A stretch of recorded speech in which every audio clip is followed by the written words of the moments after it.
जय हिंद दोस्तों। इस वीडियो में हम लोग बात करेंगे कि बीएड और डीएलएड की ऑनलाइन काउंसलिंग कब होगा, क्या क्या डॉक्यूमेंट लगेगा और कौन कौन सी ज़रूरी बातें हैं जिन्हें आपको ध्यान में रखनी चाहिए। तो दोस्तों आज ही एक न्यूज़ आई हुई है नवभारत में। तो कौन सी न्यूज़ आई हुई है आइए जल्दी से जानते हैं। उससे पहले अगर चैनल पर नए होंगे तो चैनल को सब्सक्राइब कर दीजिए। चलिए क्या न्यूज़ है देखते हैं। देखिए दोस्तों, सबसे पहले ये न्यूज़ क्या है। तो न्यूज़ है बीएड डीएलएड के लिए प्रवेश प्रक्रिया 17 अगस्त से। अर्थात देखिए, आपका एग्ज़ाम का रिज़ल्ट आपको आ चुका है, जो व्यापम ने आपको एग्ज़ाम दिलवाया था, ठीक है। तो रिज़ल्ट आने के बाद आपको पता होगा कि आपको ऑनलाइन काउंसलिंग में आपको डालना पड़ता है। ऑनलाइन जो काउंसलिंग होता है वो कौन लेता है, तो इसको SCRT लेता है, ठीक है। अपना व्यापम नहीं लेता है, व्यापम सिर्फ एग्ज़ाम कंडक्ट कराता है। तो क्या है देखिए, उसके बाद ये पंजीयन के साथ ऑनलाइन विकल्प फॉर्म भरा जाएगा। अर्थात काउंसलिंग आपका होगा, अर्थात जिस कॉलेज में आप एडमिशन लेना चाहते हो उस कॉलेज में आपको काउंसलिंग कराना पड़ेगा सबसे पहले, और जिस कॉलेज में आपको पढ़ना है तो उस कॉलेज को फर्स्ट प्रेफरेंस दीजिएगा। तो क्या है देखिए, पूरा पढ़ के जानते हैं कि क्या है विशेष, ठीक है। तो देखिए क्या बोला गया है, बीएड के लिए विकल्प फॉर्म 18 से 27 अगस्त तक भरा जाएगा, ठीक है। उसके बाद और क्या है विस्तृत से पढ़ते हैं हम लोग। चलिए विस्तार से पढ़ के एक बार जानते हैं कि क्या है विशेष। राज्य शैक्षणिक अनुसंधान एवं प्रशिक्षण परिषद अर्थात जो SCERT है, ठीक है, ने प्रदेश में संचालित द्विवर्षीय बीएड एवं डीएलएड पाठ्यक्रम में प्रवेश के लिए कार्यक्रम जारी कर दिया गया है। दोनों पाठ्यक्रमों के लिए प्रवेश प्रक्रिया 17 अगस्त से आरंभ कर दी गई है। इसी दिन से पंजीयन के साथ ऑनलाइन विकल्प फॉर्म भरा जाएगा।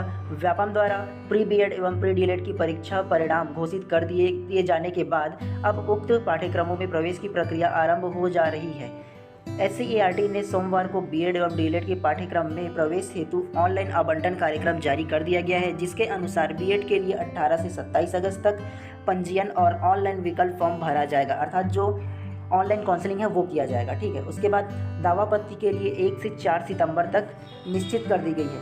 अर्थात किस प्रकार से आपको दावापत्ती करना है, मतलब विकल्प फॉर्म तो आप भर दिए हो, ठीक है। अब दावापत्ती कैसे करेंगे, तो दावापत्ती आप इस प्रकार से कर सकते हो कि देखिए, आपका नंबर मान लीजिए 55 है और आप OBC कैटेगरी के हो, ठीक है, और किसी का OBC में ही 50 या 52 नंबर में किसी का सिलेक्शन हो जाता है। तो इस प्रकार से आप ऐसा होने पर आप दावापत्ती कर सकते हो, ठीक है।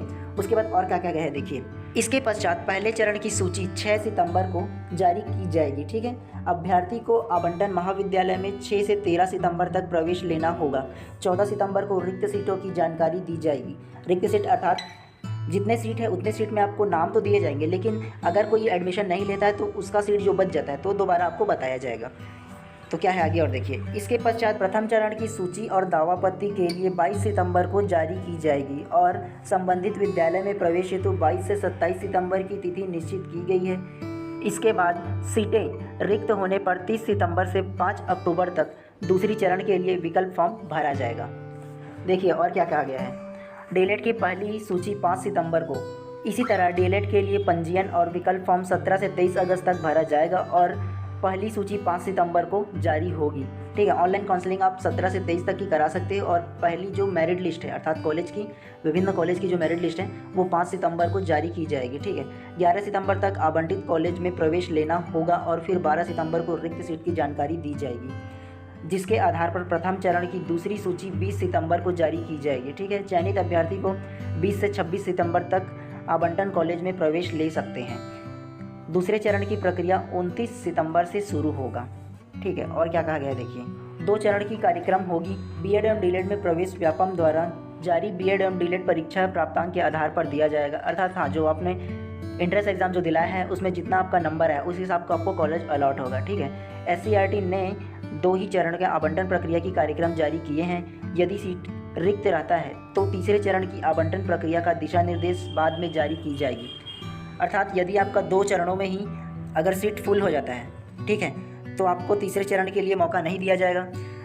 मान लीजिए अगर किसी कॉलेज में 50 सीट हैं, पहले चरण में 50 का नाम आ जाएगा और किसी ने अगर कि अपना एडमिशन नहीं लिया तो दूसरे चरण के लिए भी उसको ऑनलाइन काउंसलिंग कराया जाएगा, ठीक है।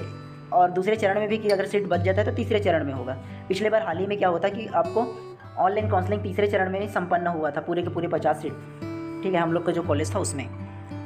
देखिए इसमें भी SCERT का जो नोटिफिकेशन है उसमें भी क्या कहा गया है, देखिए सर्वप्रथम ये जान लीजिए, देखिए ये जो नोटिफिकेशन आया हुआ है वो 7/8/23 को आ चुका है नोटिफिकेशन, ठीक है। उसके पश्चात सबसे पहले ये जान लीजिए कि देखिए ऑनलाइन काउंसलिंग कौन कराता है, ठीक है। अपना जो छत्तीसगढ़ का SCERT है ऑनलाइन काउंसलिंग वो कराता है, ठीक है। राज्य शैक्षणिक अनुसंधान एवं प्रशिक्षण परिषद छत्तीसगढ़ रायपुर, ये जो अपना है वो कराता है, व्यापम से एग्जाम लेता है, ठीक है। उसके पश्चात देखिए कौन कौन सी डेट आपके लिए विशेष है, सिर्फ ये जान लीजिए आप। ऑनलाइन पंजीयन एवं विकल्प फॉर्म जमा करने की तिथि देखिए बीएड के लिए दिया गया है ये 18 से 27, ठीक है। उसी प्रकार अगर कि डीएलएड की बात करो तो ये देखिए 17 से 23 के लिए दिया गया है, ठीक है। ये 17 से 23 है उनका ऑनलाइन काउंसलिंग किया है, ठीक है। उसके पश्चात प्रथम चरण की दावापत्ति के लिए, अर्थात आपको दावापत्ति के लिए अगर कि बीएड की बात करो तो 1/9/23 से 4/9/23 तक की और 31 से 1 तक की अपना डीएलएड के लिए है, ठीक है। और प्रथम मेरिट लिस्ट जो है देखिए 5 तारीख को डीएलएड का आएगा और 6 तारीख को बीएड के लिए, ठीक है। अगर आप इसका स्क्रीनशॉट लेना चाहते हो तो बेशक ले लीजिए। इसी प्रकार प्रथम चरण की जो रिक्त सीटें हैं उसका जो डेट है वो अलग अलग दिया हुआ है, बीएड और डीएलएड के अलग अलग है, ठीक है। और प्रथम चरण की द्वितीय सूची जो आएगा वो बीएड की 22 तारीख और डीएलएड की 20 तारीख को 20/9, ठीक है। इस डेट में आपका आने वाला है। तो जो भी कॉलेज आप लेना चाहते हो देख लीजिए कौन कौन से कॉलेज लेना चाहिए, ठीक है। इसी प्रकार की आपका सूची जो है वो आएगा पूरे डेट में। और सबसे बड़ी बात, आपको जब ऑनलाइन काउंसलिंग है वो किस प्रकार से होगा, ठीक है। तो ऑनलाइन काउंसलिंग में क्या क्या बातें का आपको ध्यान में रखने चाहिए ये सबसे पहले आप जान लीजिए। तो चॉइस सेंटर में जाओगे, वहाँ जाकर ऑनलाइन जब कराओगे तो ठीक है, ऑनलाइन कराने से पहले आप अपना आईडी और पासवर्ड ज़रूर मांगिएगा उनसे। चलिए इसी प्रकार की हम इन्फॉर्मेटिव वीडियोस लाते रहेंगे हमेशा, और चैनल पर नए हो तो चैनल को सब्सक्राइब कर देना और बेल आइकन को दबा देना। चलिए मिलते हैं इसी प्रकार किसी नेक्स्ट वीडियो में, तब तक के लिए बहुत बहुत धन्यवाद।